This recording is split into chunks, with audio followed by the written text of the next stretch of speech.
เรียนคณะกรรมการทุกท่าน ดิฉันนางสาวธนพร ปทุมวรรณ ตำแหน่งครู วิทยาฐานะครูชำนาญการ ศูนย์พัฒนาเด็กเล็กบ้านผู้ใหญ่ชี องค์การบริหารส่วนตำบลปากหมากโซนระดับชั้นอนุบาล 1 จัดการเรียนการสอนในระดับปฐมวัย ซึ่งมีเด็กทั้งสิ้นจำนวน 61 คนค่ะ ในปีการศึกษา 2567 ดิฉันได้รับมอบหมายจากผู้อำนวยการกองการศึกษาให้ปฏิบัติหน้าที่ครูผู้สอนในศูนย์พัฒนาเด็กเล็กบ้านผู้ใหญ่ชี ระดับชั้นอนุบาลปีที่ 1 ห้อง 2 ซึ่งมีเด็กอยู่ในความรับผิดชอบของดิฉันจำนวน 6 คนค่ะสำหรับสภาพปัญหาที่มาและแรงบันดาลใจพบว่าเด็กขาดทักษะด้านคณิตศาสตร์ไม่กระตือรือร้นในการเรียนรู้จากการจัดการเรียนให้กับเด็กชั้นอนุบาลปีที่ 1 ห้อง 2 ทำให้ดิฉันมองเห็นปัญหาอย่างหลากหลายและอีกหนึ่งปัญหาที่สำคัญที่ส่งผลต่อการใช้ชีวิตประจำวันของเด็กก็คือเด็กขาดทักษะการจดจำตัวเลขการรู้ค่าจำนวนเด็กไม่มีทักษะการสังเกตเปรียบเทียบจำแนกจำนวนสิ่งของต่างๆรอบตัวซึ่งเด็กในวัยนี้ควรมีการส่งเสริมและพัฒนาด้านสติปัญญาให้เกิดการเรียนรู้ตามวัยและเป็นการปูพื้นฐานทักษะด้านคณิตศาสตร์ให้เด็กเพื่อนำไปต่อยอดในการพัฒนาการศึกษาในระดับที่สูงขึ้นรวมถึงนำทักษะที่เกิดจากการเรียนรู้สามารถนำไปใช้ในชีวิตประจำวันได้จากปัญหาที่เกิดขึ้นนี้ดิฉันจึงได้เริ่มพัฒนาศึกษาแนวทางเพื่อแก้ไขปัญหาอย่างหลากหลายเช่นเข้ารับการอบรมหลักสูตรอบรมเชิงปฏิบัติการออกแบบกิจกรรมการเรียนการสอนรูปแบบ Active Learning และการสร้างสื่อนวัตกรรมเทคโนโลยีสำหรับการเรียนการสอนระดับปฐมวัยได้ออกแบบการจัดการเรียนการสอนเพื่อแก้ไขปัญหาให้เด็กได้จดจำตัวเลขซึ่งจากการสังเกตเปรียบเทียบจำแนก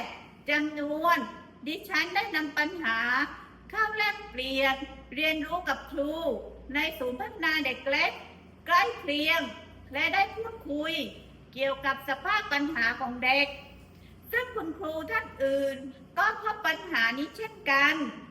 ดังนั้นเราจึงมีการตั้งกลุ่ม PLC การเรียนรู้ทางวิชาชีพเพื่อหาแนวทางแก้ไขปัญหาร่วมกันซึ่งก็ได้ข้อสรุปว่าครูต้องมีการปรับเปลี่ยน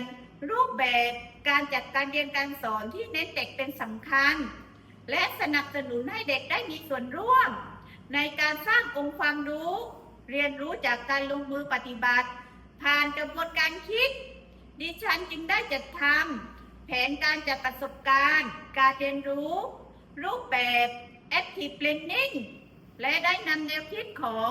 มอนเตสซอรี่ที่เชื่อว่าการให้การศึกษาในระยะแรกไม่ใช่การเอาความรู้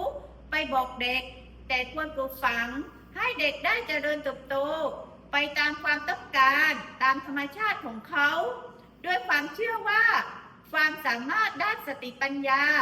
ขึ้นอยู่กับประสาทสัมผัสแนวคิดนี้จึงให้ความสำคัญกับสื่อเน้นอุปกรณ์ที่ช่วยพัฒนาประสาทสัมผัสและมโนทัศน์ของเด็กซึ่งเด็กจะได้ใช้มือจับบิดหมุนเพื่อให้สมองตอบสนองผ่านกระบวนการเล่นและประสาทสัมผัสดิฉันได้ออกแบบแผนการเรียนรู้โดยเริ่มจากการวิเคราะห์หลักสูตรมาตรฐานและตัวชี้วัดของหลักสูตรเลือกหน่วยการเรียนรู้มาใช้จัดการเรียนการสอนเพื่อที่จะพัฒนาทักษะด้านคณิตศาสตร์และส่งเสริมพัฒนาด้านการเรียนรู้ของเด็ก ดิฉันจึงได้เลือกหน่วยสร้างฝันนักคิดเรื่องเรียนรู้ค่าจำนวนตัวเลข1 ถึง 5ไม่ว่าจะเป็นการจดจำตัวเลข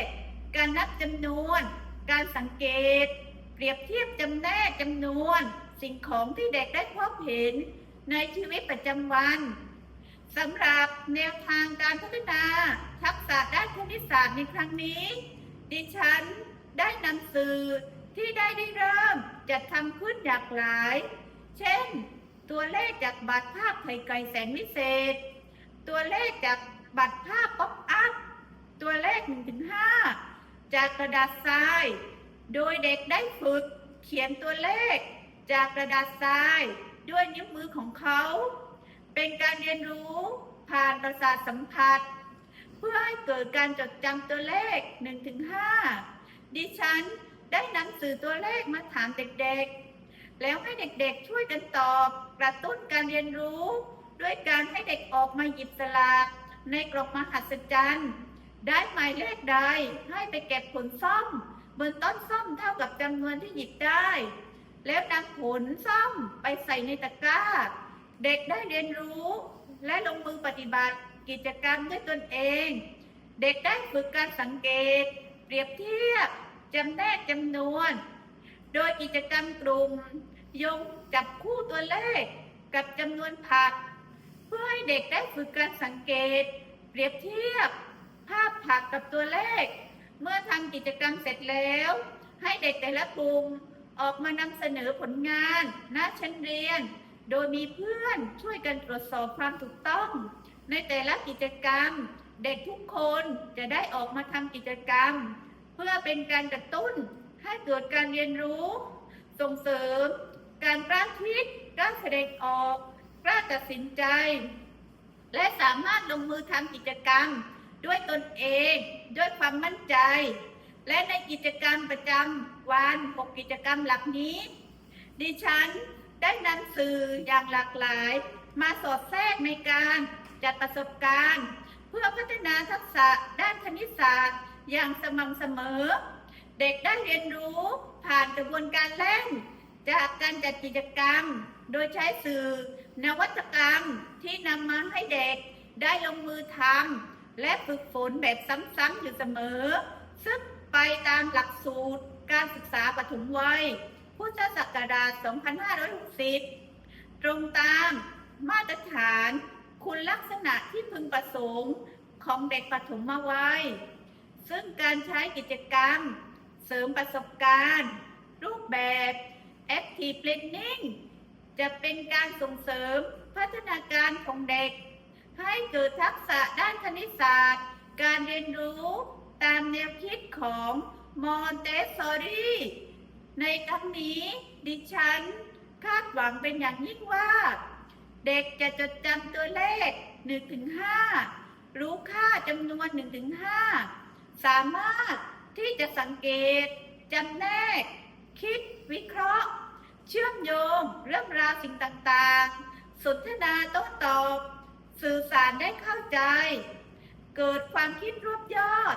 สามารถที่จะใช้สิ่งของแทนจำนวนนับได้เด็กได้มีส่วนร่วมในการเรียนรู้และนำทักษะด้านคณิตศาสตร์ที่ได้จากการเรียนรู้นำไปใช้ในชีวิตประจำวันต่อไปในอนาคตได้ขอบคุณค่ะ